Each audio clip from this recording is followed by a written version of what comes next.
Everybody, Scratch Off Ticket Man here. Welcome back to my YouTube channel. Our tickets for today, we got crossword, 50 grand top prize, and draw. So we'll be next top prize 100 grand. Sounds like a plan. Let's get started. Hopefully one of these has the big one. That would be fantastic. Hope everyone's having a good week so far. Pretty good over here. Observations lately. Again, I mentioned a while ago just the idea that like usually when I see people driving, you can kind of, if you were to make a drinking game out of it, where you were to count the guy driving and girl on her phone in the car, you would be pretty loaded. No, not too long. Like it would not take very long to be well above the legal limit sort of thing. I was thinking about it. I have a buddy who one of his hot button topics is the idea with like self-driving cars, and my argument is that people don't actually like driving. They just like the independence and they like the freedom that it kind of gives them. And his thing is like, I like driving. I think driving is great. But the thing is, you hear that from somebody, and then you hear how much they'll kind of like swallow that once they're stuck in traffic. Because being stuck in traffic sucks. No one wants to be stuck in traffic. In their own car, on the bus, in the anything. People don't even want to sit in a plane on the tarmac for like another like half hour or an hour or something like that. Meanwhile, that plane's gonna fly them across the ocean, which is gonna save them, I don't know, like 2 months or something like that. People don't like the idea of being, of traveling. But the idea with like self-driving cars and stuff like that, you're kind of just, you're free to do whatever you want. You could sleep, you could scroll on your phone, you could do some work, you could play video games, you could do a whole bunch of things. So my argument, the idea with the self-driving cars and stuff, is just going to free up a whole bunch of time. And again, my buddy's argument, like, well, I like independence, I like the feeling of driving, and you got your own car and stuff like that. I don't think it's going to matter once you get all that time back. I mean, think about it too. It's like the idea of owning a vehicle.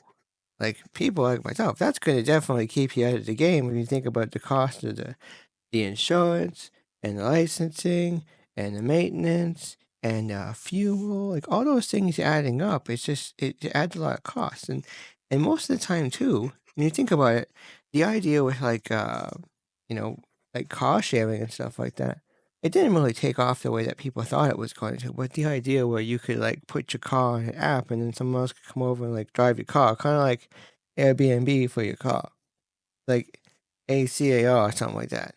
Anyways, with the idea that like people know that your car is just sitting around when it could be making money. Well, what if you flip that business model on its head and you're like, well, what if I just get the car when I need it? Well, then you got the problem of all these rentals where it's like you need to figure out where the car is and you still need to go and get it and you need to pick it up and you need to like put gas back in it when you're done after. Like there's all this friction in the actual system, which like why it doesn't exactly work. They did have car to go here for a bit, which is like the little smart cars, and I think that was pretty neat. I never got a chance to try that, but I always thought that was pretty cool. But it's just never caught on. There was something wrong with the business model with that one. But back to what I was talking about. Just back to the idea where like there's too much friction still with like car sharing sort of thing.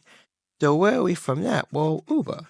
We got to Uber. Well, no, we got Uber was basically taxi when company was like, hey, what if we just remove all the restrictions and safety measures from taxis and we just put people in normal people cars and just like got our legal team to figure it out so that we could make a money on top of this and that other people could work for a company and not actually have them as employees and not like not say not pay them fairly, but just the idea of like not to treat them like an employee versus actually treating them as a contractor sort of thing. So you have your Uber where you're just like, well, I'll just call up a car when I need it and then I don't have to drive it and someone else will drive me. But like that's kind of where things are going when it comes to transportation. Because we think about it, all the upsides are kind of there. Like you're still going to get from A to B. You still have access to a vehicle. You don't need to drive it, so you can still be kind of half groggy when you're going to work in the morning or coming home late at night or just getting your groceries home or something like that. You don't need to pay for your insurance to do that. You don't need to worry about your actions and when you're driving. sort of thing. Like where I'm from, there's like tons of cameras everywhere too. Like that's a whole other thing. I think it's interesting. Just all these intersections with all these like red light cameras and stuff like that. So the idea, like all this stress of driving, aside from getting in the car and getting out of the car, is getting kind of removed from the user who actually wants to do the traveling. So my argument is just like once we're at a point where we're not talking to the driver, the cars can just kind of keep going. The cars also don't need to park. That's a whole other thing in a lot of bigger cities. Is the idea where do you put the car when you go do whatever you want to do, and then you got to come back and you had to pay for parking. Hopefully, you didn't get a ticket or something like that. That's one of those hacks too. Where if I could go back in time, we just got you. If I could go back in time, it's like the idea of being like a traffic parking enforcement or something like that. Those guys, they got it made. They're kind of, from a distance, like you look like a cop, but you're not really a cop, but you can kind of feel like a cop for a bit. It's the idea of handing out your tickets and stuff like that. So the idea that you make pretty good money being traffic, parking enforcement. Anyway, get off topic a little bit, but just the idea with, Uber again. You don't need to worry about parking the car. We're paying for what they call paying for. Get distracted for a second here. There's a whole lot of A's on here. You don't need to pay for parking. You don't need to pay for any fines that you might get. You're not paying for the gas because that's kind of all rolled in, sort of thing. But the idea, if we were to have like AI self-driving vehicles that will also, electric, they're running on batteries and stuff like that, and if they can get there's a technology they have where they can get, like the outer coating of the car actually acts as a conductor, so that when the car's just sitting outside in the daylight, it's able to charge the battery. So it's not like you need to have this giant like solar panel on top of it, but the actual whole outside of the car can actually act as a conductor, so it can be charging all day as it's driving, sort of thing. And it might even get to the point too with some of these systems where like you're generating so much electricity, you might actually need to go to the grid to offload some of the electricity that you actually have, which is a whole other thing that people just kind of can't wrap their minds around, sort of thing. But just the idea where like, you're gonna free up all this time, if you're not needing to do the driving and you're not needing to find a place to park your car, and the cars can just kind of keep going, and there's kind of fleet vehicles. I can see this turning into a thing where we have public transit, but the idea where public transit showed up with their own fleet of kind of self-driving AI vehicles or something like that, because we're trying to cram 90 people on a bus. Well, what if you just had a bunch of vans and it was really smart and it was picking up and dropping people off, and it's a little bit like maybe it's more efficient, maybe it's not more efficient, but all right, last letter here. Maybe it's not more efficient, but just the idea, like I can kind of see that system taking off, whether it be a private company that figures that out, or whether it be a city that figures that out. Who knows? Who knows? All right, we could have used an N, we could have used an R, we could have used a T, we could have used an F. We only got U. That's what it looks like. This is a good scratch. Some scratches are better than others, but this is a pretty good scratch. It's pretty good. All right, moving on. Two jaws. No. Moving on. Oh yeah, there's something I was thinking about. Just the idea. I think, I think this is the last generation that actually bothers to get their driver's license. Like if you're in a first world country, just the idea where like you're gonna have access to enough vehicles, enough transportation, where it's not gonna matter if you have your license. Like a lot of generations, like as soon as you turn like 16, you start getting into your license. Like especially here, because we've graduated licensing. 100 grand under 40. That's painful. Graduated licensing. So when you're 16, you start getting your license, and then hopefully you have it by like 18 or something like that. But just the idea where like it's not gonna matter if you have your license, because there's always a way to get around, sort of thing. You just need to have the money, and people are like, oh, it's really expensive taking like Ubers and taxis and stuff like that. We got an Anchor. We got $20. We can call that a win right away. That's an Anchor.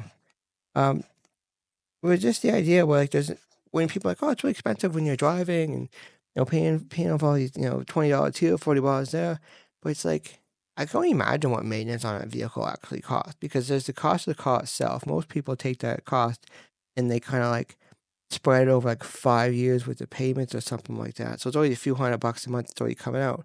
Plus the actual maintenance cost, plus anything else that shows up, like tires or something like that.